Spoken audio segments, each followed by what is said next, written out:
Immigration attorney Joseph Murphy says he's getting an influx of questions from immigrants about the future of their temporary protected status. You've got a lot of people who are here on TPS status. Last count, there's over 1 million people in this status from the various TPS countries.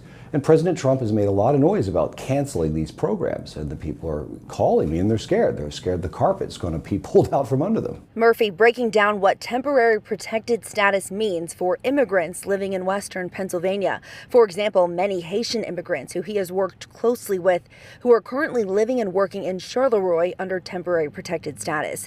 That status is for people from countries facing difficulties that make it unsafe to remain in their country of origin.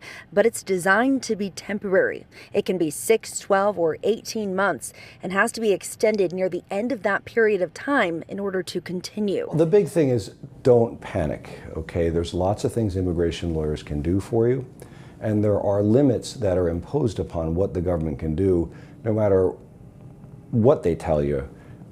They can't cancel these programs just like now, midstream. There would be lawsuits to the end of time. The courts would restrain that. And Murphy says if you have faced a deportation order in the past or have immigration rights that you have not yet looked into, now is the time to reach out to an immigration attorney or support agency. Reporting downtown, Kaylee Gunderson, Pittsburgh's Action News 4.